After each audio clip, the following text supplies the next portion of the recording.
Good day, everyone. Our journey continues in Saigon. Today, it's lunch at a local village home, and we head out to Vietnam's largest market street at District 1. So let's go. Now, this is the way to have iced coffee.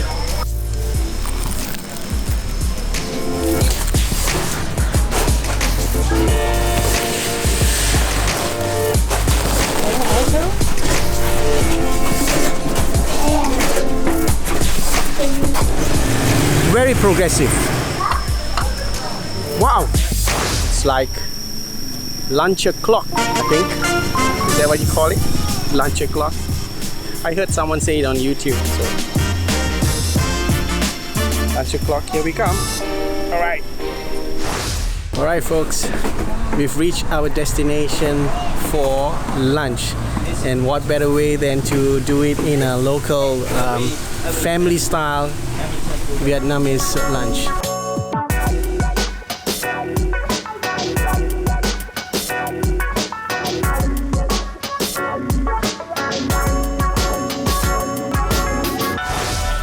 Really?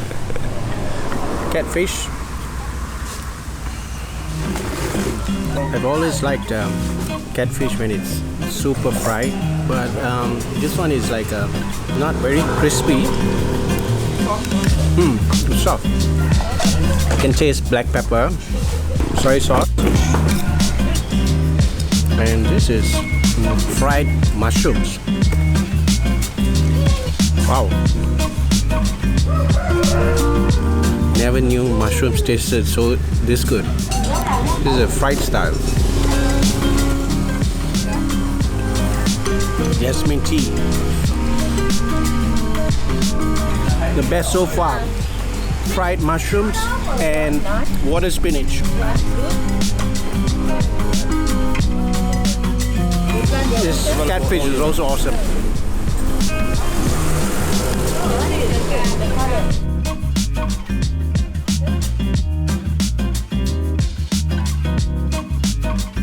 So that's the life right there, like that. They've got this along the highways apparently to help with the motorcyclists that travel long distances. They can make a pit stop, relax, chill out a bit. This is the house that they live in actually, and they cook in here. Right, so I'm gonna get in and let's have a look.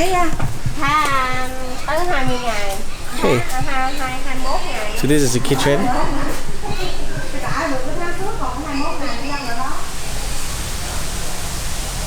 This one has got a back portion straight into a rubber estate.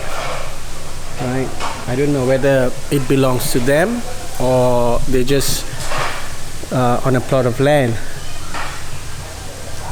that they're renting out, so not very sure. So that's the unique part about this trip. It's not just straightforward touristy type. Hi. Hi.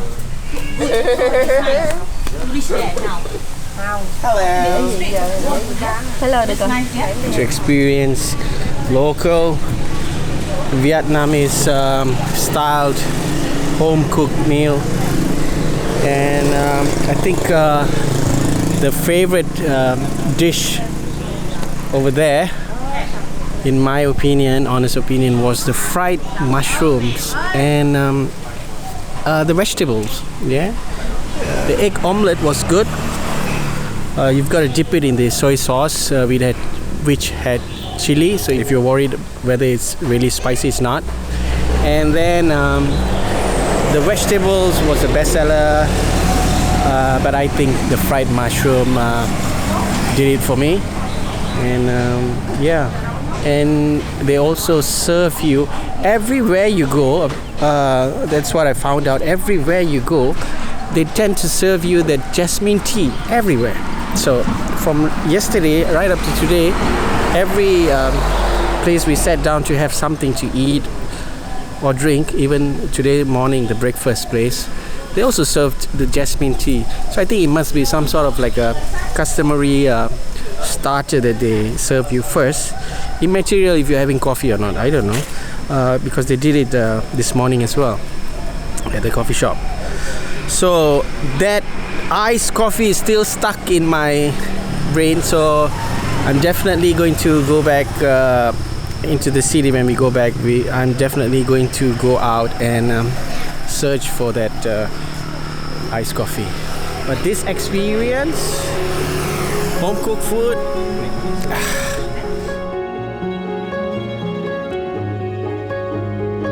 bonus stop, we are at a rubber plantation. And what we saw earlier as we were coming over here just now was acres of 5 acres or more of tapioca. So this is a rubber tree. Yes, rubber tree. You know that one? What's that? To lead the latest go out. Go down here. Right. Yeah, go down here. And this one to collect the latest. And this one, plastic. Right. I actually never knew that it came from the top as well. All I knew was they used to put like here, like you know, here, a cup like this. Always cut from the left to the right. Yeah, left to right. Opposite with the circuit direction. So that's why the latest comes out. See, I never knew that. Sorry guys, maybe the questions I ask may sound like it's like too dumb to ask, but you never know. There are people out there who are interested to find out all these little details, just like me. I didn't know that you would cut right to the top, you know, so that's knowledge for me here. They cut from the top. They use a stick, a very long stick, with a shaker on the top, and then they just cut it. Of course, they have to be skillful. All right. I knew they didn't climb up and cut it. That part. Yeah. That one I knew. You can look at that, the tapioca plantation out there. Yeah. They used to grow rubber in the past.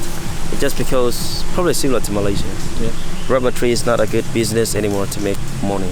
Yeah. Because I heard that from the synthetic rubber, so that it's why it make the price drop down.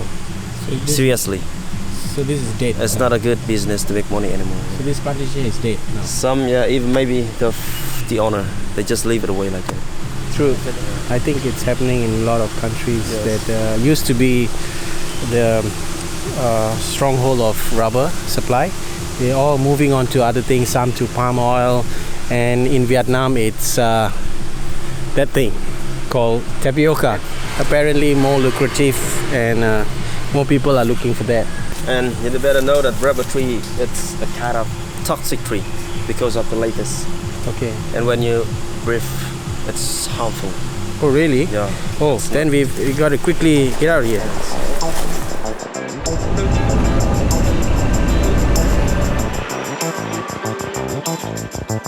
So 1.5 hours to reach into the city, and right now we are at the famous Plantation market. Right, we have just got into the so-called Malaysian street. This is where everyone who comes from Singapore, Indonesia, Malaysia, the Muslims, this is a street that everyone comes to. It's convenient because it's got all the restaurants that cater to all the Muslim visitors. Let's try coffee. Hello. Hi. Can I have a coffee, please? Coffee only? Yeah, coffee. Iced coffee. Iced coffee. Abang, kopi? Abang kopi. Yes. Where you from? Malaysia. Sama Edited lah dengan kopi ni. Yang ada lagi apa? Monyet tapi saya suka uz kopi. Oh, dia lain? Dia tak kopi. Beza? Saya datang beli kopi lah, stok habis. Ya. Cari RM15. Oh, ya ke? Okay. Ini kali pertama ni. What he was saying just now was he comes here every 3 months and stocks up on this coffee. Let's see what makes him come back every 3 months. Okay, interesting fact there, isn't it? Okay. So everyone who comes here, you gotta try this one here, coffee ooze. Yeah, they get so much of customers or tourists come here from Malaysia, Singapore, and Indonesia that they even, to the extent that they've even mastered the language. So she's basically speaking in the Malay language. Terima kasih. Okay, sama-sama. Thank you. All right.